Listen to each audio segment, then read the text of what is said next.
तपाईलाई सर्पदेखि कतिको डर लाग्छ? मेरो कुरा गर्दा मलाई चाहिँ निकै नै डर लाग्छ। र यदि तपाईलाई डर लाग्दैन भने पनि आजको यो भिडियो हेरेपछि पक्कै पनि डराउनुहुनेछ।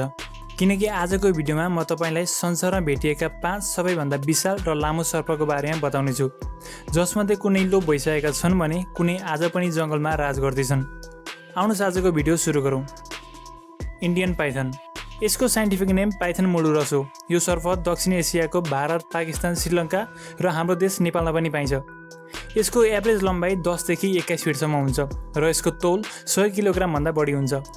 मेल इन्डियन पाइथनको तुलनामा फिमेलहरू ठुला हुन्छन्। यो सर्प जंगल, नदी किनार र घाँसे मैदानहरूमा बस्न रुचाउँछ।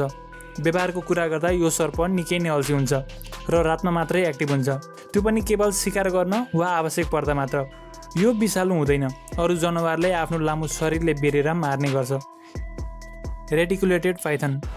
यो हो विश्वको सबैभन्दा लामो जीवित सर्प, रेटिकुलेटेड पाइथन। यसको साइन्टिफिक नेम मालाय पाइथन रेटिकुलेटस हो। यो दक्षिण पूर्वी एसियामा पाइन्छ, जस्तै इन्डोनेसिया, फिलिपिन्स र मलेसिया। यसको एभरेज लम्बाइ 15 देखि 32 फिटसम्म हुन्छ र तौल 150 किलोग्राम भन्दा बढी हुन्छ। यी सर्पहरू पनि जंगल, नदी किनार र घाँसे मैदानहरूमा बस्न रुचाउँछन्। यो एक उत्कृष्ट स्विमर हो जो पानीमा पनि छिटो हिँड्न सक्छ। यसको छालामा जालो जस्तै रेटिकुलेटेड प्याटर्न हुन्छ, त्यसैले यसलाई रेटिकुलेटेड पाइथन भनिएको हो। यो सर्पमा विष हुँदैन र यसले पनि आफ्नो शिकारलाई आफ्नो शरीरले बेरेर मार्ने गर्छ। Green anaconda. यो हो विश्वको सबैभन्दा भारी सर्प। यसको साइन्टिफिक नेम युनिक्टेस मेरिनिस हो। यो दक्षिण अमेरिकाको एमाजोन रेन फरेस्टमा बस्छ।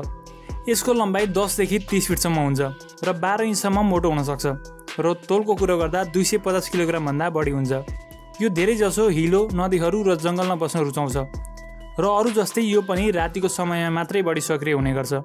यसको हरियो रङले जंगलमा लुक्न मद्दत गर्छ, जसले गर्दा झाडीमा लुकेर बस्छ र कुनै शिकार देख्यो भने आक्रमण गर्ने गर्छ। यसले मृग अवस्था ठुला शिकारलाई सजिलै निल्न सक्छ। आधुनिक अध्ययनका अनुसार यो सर्प संसारको सबैभन्दा भारी सर्प हो। यसले मानिसलाई कमै आक्रमण गर्छ, तर पनि यसको साइज देखेपछि डर त लाग्छ नै। पेलेओफिस कोलोसियस। यसलाई समुद्रको सबैभन्दा ठुलो सर्प मानिन्छ, जो करिब 35 मिलियन वर्ष पहिले नर्थ अफ्रिकाको मोरोक्को र इजिप्टका पुराना महासागरहरूमा तैरिन्थ्यो। यसको फोसिल्सहरू ट्रान्स सहारा सीवेमा फेला परेका थिए। फोसिल्सको आधारमा हेर्दा यसको साइज करिब 27 देखि 40 फिटसम्म लामो हुन सक्ने र यसको मोटाइ पनि ठुलो भएको देखिएको छ। यो सर्प प्राय समुद्रमै बस्थ्यो र त्यहीँ बस्ने साना व्हेलहरू, ठुला माछा र रेप्टाइलहरू खान्थ्यो। यो म्याडसोइड फेमिली नामक प्रजातिको सर्प थियो, जो करिब 35 मिलियन वर्ष पहिले लोप भएका थिए। नम्बर 1 मा जानुभन्दा अगाडि च्यानललाई सब्स्क्राइब गरेर भिडियोलाई लाइक गर्न नभुल्नुहोला। टाइटानोबोआ। यो हो बोआ प्रजातिको एकदमै शक्तिशाली र खतरनाक सर्प, टाइटानोबोआ। यसको लम्बाइ 32 देखि 47 फिटसम्म हुन्थ्यो र तौलको कुरो गर्दा 2 टनसम्म हुन्थ्यो। जब डाइनोसर्सहरू पृथ्वीबाट लोप भए, त्यसपछि पृथ्वीको सबैभन्दा शक्तिशाली जीव थियो टाइटानोबोआ, जसले क्रोकोडाइल, कछुवा र ठुल्ठुला माछाहरूलाई लुकेर आक्रमण गरी आफ्नो शरीरले बेरेर मार्थ्यो र खान्थ्यो। यो सर्प करिब 60 मिलियन वर्ष पहिले अमेरिकाको कोलम्बियामा बस्ने गर्थ्यो। यो सर्प नियोट्रोपिकल रेन फरेस्टमा बस्न रुचाउँथ्यो, जहाँको तापक्रम 30 देखि 34 डिग्रीसम्म हुन्थ्यो। 2009 मा सिरेजन कोइला खानीमा 250 भन्दा बढी फोसिल्सहरू फेला परेका थिए। वाशिङटनको स्मिथसोनियन नामक म्युजियममा यसको फोसिल्स र यसको एउटा मोडल राखिएको छ, जहाँ तपाईँ गएर हेर्न सक्नुहुन्छ। यदि तपाईलाई भिडियो मन पर्यो भने भिडियोलाई लाइक र च्यानललाई सब्स्क्राइब गर्न नभुल्नुहोला।